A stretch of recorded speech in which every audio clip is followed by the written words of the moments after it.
Merci. Et lorsque j'ai reçu l'argumentaire de ce colloque, je me suis dit qu'il serait intéressant de voir de plus près 3 biographies en ottoman de 3 figures intellectuelles importantes des Lumières. Ces biographies, je les avais lues en préparant ma thèse au début des années 2000. Mais la transmission, le transfert de certaines idées forces des Lumières n'était alors pas parmi mes priorités. En d'autres termes, je cherchais autre chose. En envoyant une proposition à ce colloque, j'avais donc une hypothèse dans la tête. Ces 3 biographies ont peut-être servi à transmettre une certaine idée des Lumières aux lecteurs ottomans de l'époque. C'était donc une hypothèse. Je ne vous dirai pas tout de suite si mon retour aux sources primaires a confirmé, a validé l'hypothèse de départ. Je vais commencer en présentant rapidement leurs auteurs. Ensuite, je vais les placer dans le contexte éditorial de l'époque, c'est-à-dire dans le champ de l'édition ottomane des années 1880. Et enfin, en présentant le contenu de chacun de ces livres, je vais vous faire découvrir si l'hypothèse de départ a été validée ou non, et si oui, dans quelle mesure. Donc, je commence par l'auteur. Il s'agit d'Ebu Ziya Tevfik, qui est un intellectuel ottoman polyvalent, qui est né en 1849 et mort en 1913. Information importante pour mon propos, comme la plupart des intellectuels ottomans de son époque, il est un bon francophone, autodidacte, qui a aussi visité l'Europe à plusieurs reprises, c'est-à-dire qu'il n'a pas qu'une connaissance livresque de l'Europe. Un des premiers journalistes ottomans dans les années 1860 et 1870, après un premier exil forcé de plus de 3 ans passé à l'île de Rhodes, en renonçant au journalisme politique au début du règne hamidien, c'est-à-dire à la fin des années 1870, il se consacre à l'édition et marque le champ éditorial par son imprimerie éponyme Matbaa-i Ebu Ziya, qui devient rapidement, au début des années 1880, une véritable institution culturelle de la capitale impériale. Écrivain polygraphe et prolixe, il publie durant sa carrière plusieurs livres de vulgarisation, un dictionnaire de la langue ottomane, une pièce de théâtre, une étude grammaticale, beaucoup de souvenirs fragmentaires. Il fait des traductions du français et anime pendant presque 50 ans, à part son imprimerie, et jusqu'à sa mort en 1913, plusieurs revues littéraires et encyclopédiques, ainsi que plusieurs journaux quotidiens politiques, dans lesquels il écrit plus de 700 articles de presse sur toutes sortes de sujets. Imprimeur, mais aussi écrivain et éditeur, il lance la première série d'almanachs en ottoman, les almanachs Ebu Ziya, et puis 2 collections de livres de petit format. L'une des collections s'intitule la Bibliothèque Ebu Ziya, Kitaphane Ebu Ziya en ottoman. Elle compte au bout d'une dizaine d'années 110 titres, ce qui fait d'elle, sinon la première collection de livres de poche, du moins la plus grande et la première collection ottomane qui a accusé un franc succès financier. La seconde collection s'intitule la Bibliothèque des hommes illustres, donc Kitaphane-i Meşayir, comme on peut lire en haut, en ottoman. Dans cette série inspirée par une collection française, il nous dit, Ebu Ziya Tevfik publie entre 1883 et 1886 12 biographies, même s'il avait annoncé au début qu'il avait l'intention d'en publier 80. Pour finir avec la Bibliothèque des hommes illustres, dont font partie les 3 biographies que je vais évoquer bientôt, les autres titres parus sont celles de Gutenberg, Avicenne, Diogène, Galilée, Napoléon, Ésope, Hassan Sabah, Yahya bin Halid bin Bermek et Harun al-Rashid. Il faut dire aussi que dans la liste initiale contenant 80 biographies, figurait aussi celle d'Alembert, de Diderot, de Condorcet, de Newton et de Voltaire. Donc si les 80 biographies avaient vu le jour, on allait avoir 8 figures intellectuelles importantes des Lumières. Finalement, on n'en a eu que 3. Je viens au champ pour dire quelques mots rapidement sur l'état du champ éditorial en turc ottoman de l'époque. Je me contenterai de préciser que le monde éditorial ottoman a été dominé de 1860, date de du lancement du premier journal indépendant du gouvernement, de 1860 à 1876, qui est date du début du règne hamidien. Et donc ce champ a été dominé par les périodiques et notamment par les journaux quotidiens.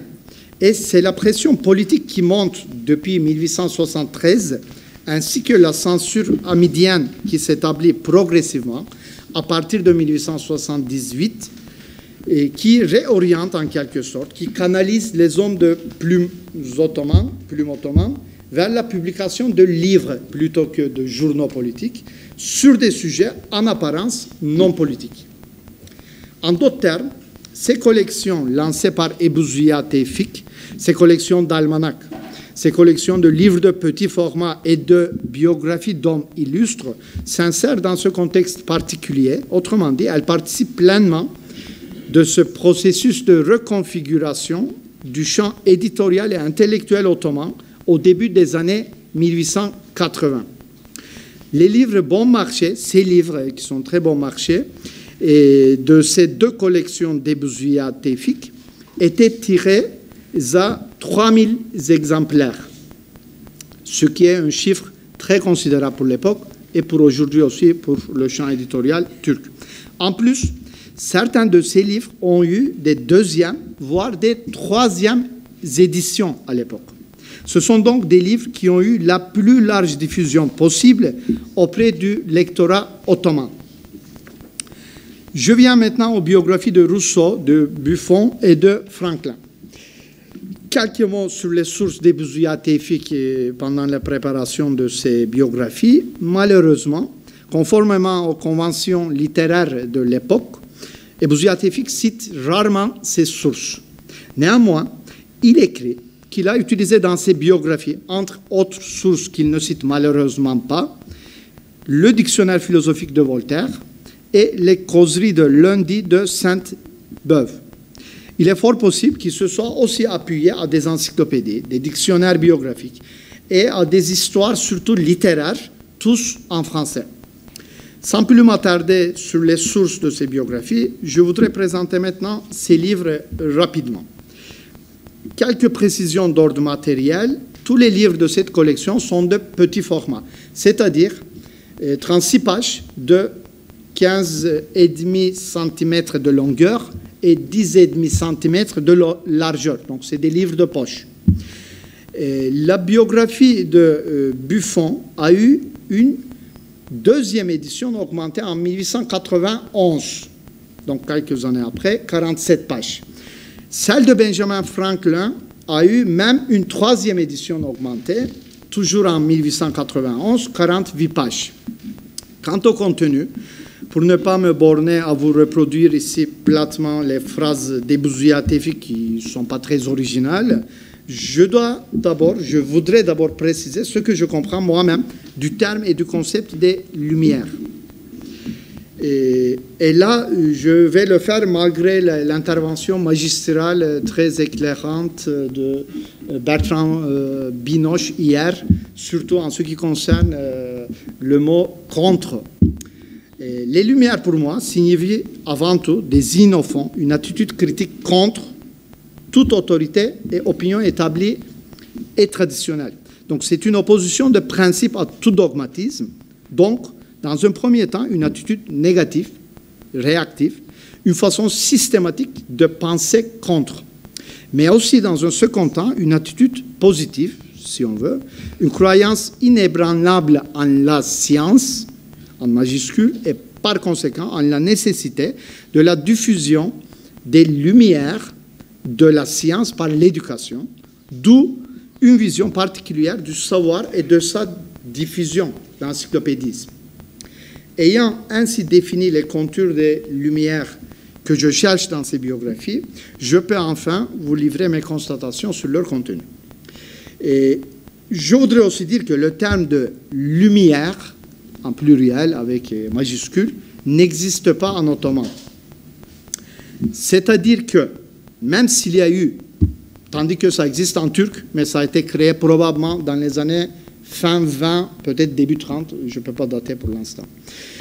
C'est-à-dire que même s'il y a eu vraisemblablement des musulmans ottomans turcophones, entre autres, que l'on peut considérer comme étant bien influencés par la pensée des Lumières, et ce même au cours du XVIIIe siècle, notamment à Constantinople, à Istanbul, un terme englobant, similaire à Aufklärung en allemand, à Enlightenment en anglais, aux Lumières en français ou à Fota en grec, n'a pas été inventé par ces gens à cette époque. Donc il n'y a pas une catégorie émique pour décrire, pour dénommer, pour traduire les Lumières en ottoman. Et ce, il semblerait que jusqu'à la fin de l'Empire. Mais là, il faut vérifier. Et jusque-là, il n'y a pas d'études sur ça. Mais s'il est vrai qu'un tel terme englobant n'apparaît pas dans ces biographies pour désigner les Lumières, force est de constater que les deux attitudes réactives et positives que je viens de mentionner, ils sont bien présentes. Et ce, surtout dans la biographie de Rousseau. La biographie de Franklin met l'accent sur l'éthique protestante, sans le nommer en tant que tel, de Benjamin Franklin. L'ascétisme, le goût de l'effort, l'amour du travail, mais aussi, il met l'accent sur le désir de Franklin d'apprendre, de s'éduquer, de s'instruire lui-même, ainsi que sur son choix de suivre une voie modérée et de servir de guide à tout le monde en adressant ses aphorismes dans une langue accessible. Donc, le côté vulgarisateur, ou disons le désir de diffusion de la science de Franklin est loué. On retrouve les mêmes thèmes dans la biographie de Buffon. Pour économiser son temps, Buffon arrête de manger dehors, il se lève très tôt pour commencer à travailler, il se consacre qu'à la recherche, il rédige ses œuvres dans une langue accessible à tous, etc., etc.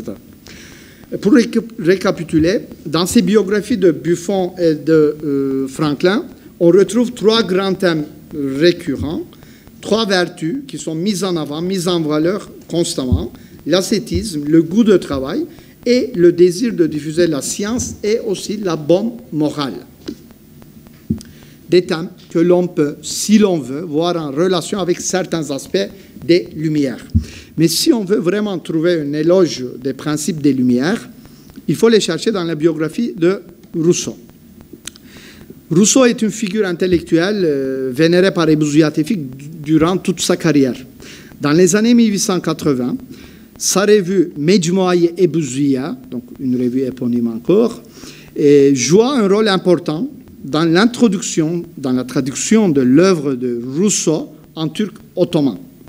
Sur les 83 premiers numéros, cette revue va avoir 159 numéros au total, mais sur les 83 premiers numéros de cette revue, parus entre 1880 et 1900, les traductions de l'œuvre de Rousseau couvrent 186 pages, ce qui correspond à la 5% de la totalité du corpus textuel. Donc à l'époque, il n'y a pas de traduction sous format livre de Rousseau, mais on a bien presque 200 pages de traduction de Rousseau. Et donc on y trouve donc des passages tirés de la Nouvelle Héloïse et d'Émile ou de l'Éducation, ainsi que plusieurs lettres de Rousseau. Ce sont des textes qui portent tous sur l'importance de l'éducation.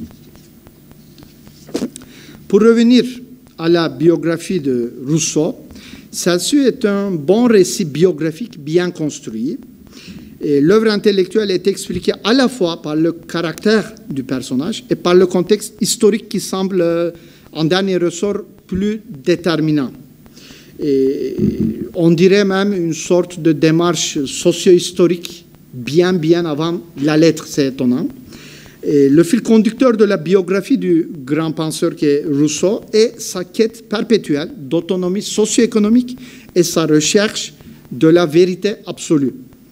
Ebou Ziyad Tevfik le compare sans cesse à Voltaire, dont l'attitude hautaine, le goût du luxe, l'orgueil sont critiqués constamment.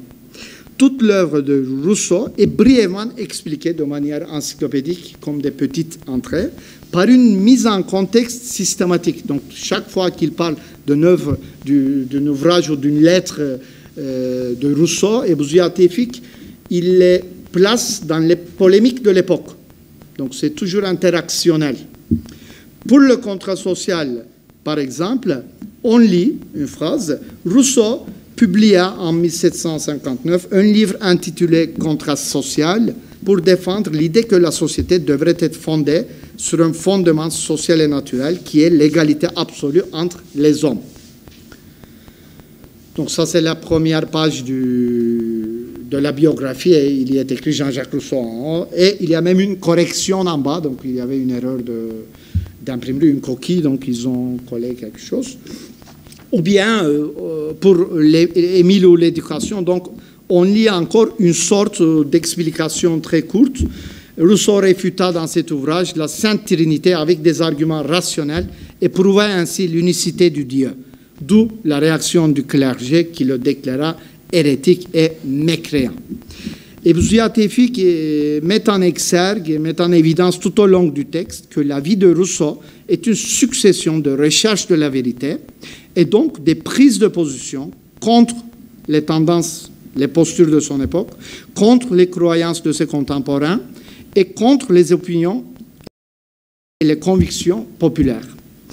En guise de conclusion, je dirais que deux choses. Donc, en premier lieu, c'est cet accent qui est mis sur la quête d'autonomie intellectuelle, sur cette lutte d'émancipation intellectuelle et spirituelle de l'être humain, sur cet esprit critique qui est la quintessence des Lumières pour moi, qui constitue l'essentiel du message que Bouziat Tewfik essaye de passer à ses lecteurs.